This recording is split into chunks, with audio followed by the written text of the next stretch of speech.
Congresswoman, welcome back to the program. You wrote the other day on X that Iran with nukes is unacceptable. You said Iran miscalculated, but there's a buildup of U.S. forces in the region. A lot of folks are wondering how far will this go with the U.S.? Well, look, we have an opportunity to, I think right now you have seen Iran be about as vulnerable as we've seen it in decades. And I think for obvious reasons, we do not want Iran to have a nuclear weapon.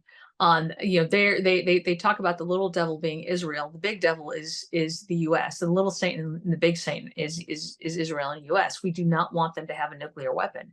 And they have proven time and time again that they are not trustworthy, that they will lie to your face as they're developing nuclear weapons. So I think if we've got an opportunity to take that out, we absolutely should.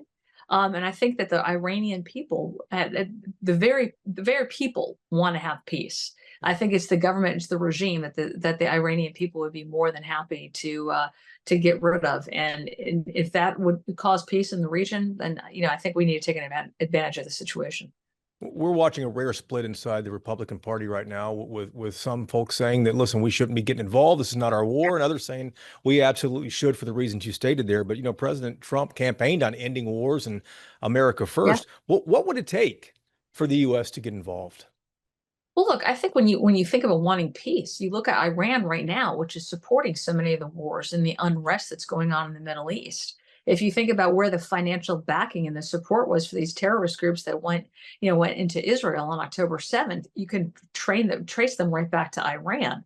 So I think at the heart of peace is making sure that Iran does not have the nuclear capabilities to be able to destroy a state like Israel. So I think, we're all on the same page now. Whether or not we have the same strategy to get there is one thing that we're going to have to discuss. And I'm looking forward to finding out more information about it. Quite honestly, we're not in DC right now. We're not getting the intelligence briefings, but I think we all need to be read in on a lot of the specifics that we may be missing right now that's not in the newspaper. Last question on this topic here. Regime change seems to be the unstated goal. Is that it?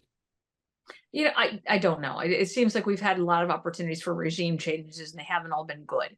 So, whether or not that or allowing, the Iranian people to actually be able to elect who they want as their next leader, is important. We've seen that actually work in other countries. But the fact is that the leaders that they have right now are supporting terrorist activities at home and abroad. And if they are looking at having nuclear capabilities, we need to do everything that we can to prevent that. Congresswoman, you introduced a new bill to strip federal funding from sanctuary cities if they don't cooperate with federal immigration authorities. I'm curious, do you think that's going to apply to any Texas cities specifically? Well, in Texas, we have a state law, right, that Right. prevents sanctuary cities. So I would think not. But we do see cities across the country where that would be very applicable. Cities like New York, cities like LA, where you're seeing these types of activities, which is not only putting their citizens in harm's way, but it's also putting federal property and federal law enforcement lives in harm's way, totally unnecessarily.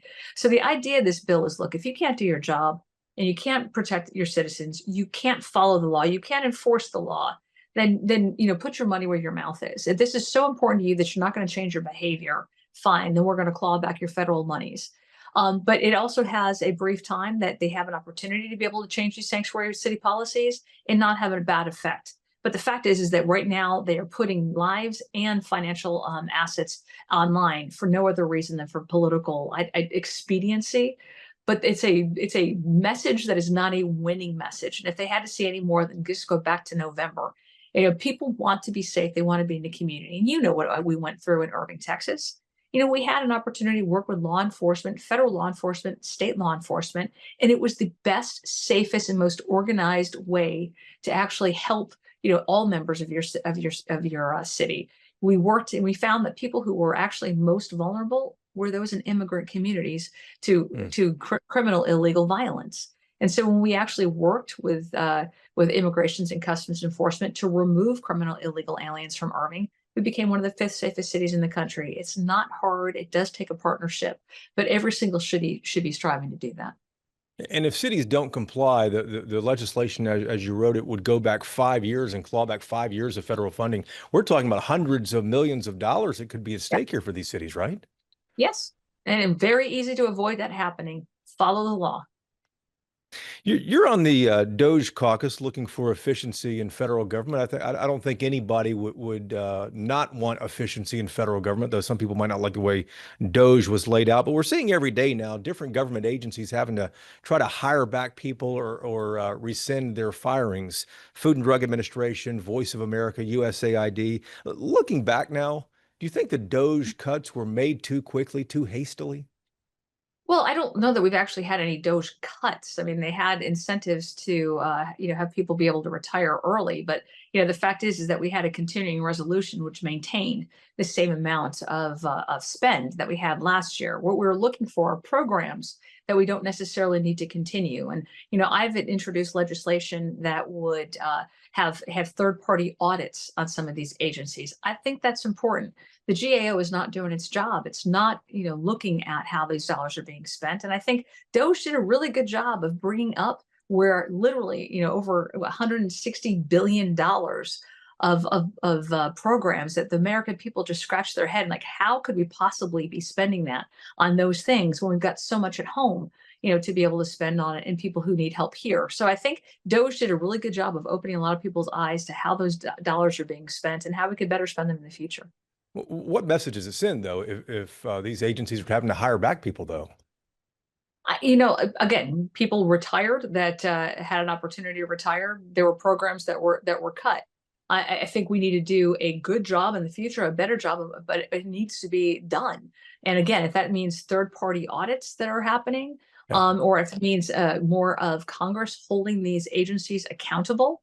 But the fact is that we were able to identify at least $160 billion, and we're continuing, by the way, to find more programs that we should never have been spending money on. It's a complete waste. And then you look at the waste, the fraud, the abuse, what we're trying to do with this one big beautiful bill on Medicaid, get people off who should be at working. I think American people look at that and they're just bewildered about why they're spending so much on taxes, and then when we find out that Right. that's how it's being spent, are livid and Three last rightfully. que I'm sorry, I didn't mean to interrupt there. Three last questions here for you. One's about uh, the Republican spending plan known as a big, beautiful bill. One worry in Texas, I know across the country, is that these Medicaid cuts would impact rural hospitals. Does that concern you at all that rural hospitals are at risk healthcare for a lot of red voters? Look, I think we have been the problem with the Medicaid program is it has been expanded to such a degree that it's not helping the people that it should be focused on. We have expanded it to include so many people, including people who are here illegally, including people who are able-bodied, who should be at work, and who have chose to not because they're receiving entitlements, which incentivize them not to go back to work. We can't have that. We've got jobs that are available. We've got opportunities that need to be filled. So I think that those are the types of cuts that we're looking at for Medicaid. We want to make sure that we have the dollars in there for the people who need it the most. Your annual job fair is coming up August 7th at Globe Life Field in Arlington. This has become quite an event, not just a job fair as people might think of in the title there. Tell me some of the companies that will be looking to hire this year. Well, we've got American Airlines, we've got AT&T, we've got SMU, we've got Toyota. We had over 500 businesses last year that participated, and we had between Oh, 25 and 30,000 people that came out. So I would love for people to go to myntxjobs.com. Again, it's North Texas, so myntxjobs.com. Register, see the companies that are there. It's going to be from 11 to 3 o'clock, 11 to 3 o'clock at Globe Life Field. And look, a lot of those jobs last year, a lot of those jobs were paying over $100,000. So we've got, government sector jobs, we've got law enforcement, we've got tech, we've got healthcare, we've got aviation, you name it, it's going to be there. And we would love to have everybody come out and participate. last thing before we let you go here, your name has been floated as a potential candidate for higher office, maybe across the state or in DC there. Do you plan on seeking anything else? Do you have aspirations for any other jobs, or are you running for reelection to Congress? People are always looking at what you're doing next. I'm looking at what I'm doing now.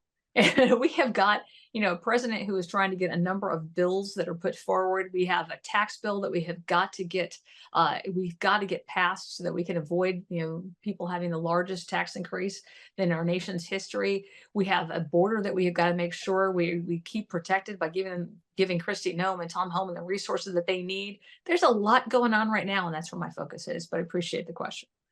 Congresswoman, safe travels home. We appreciate it as always. Thank you, Jason.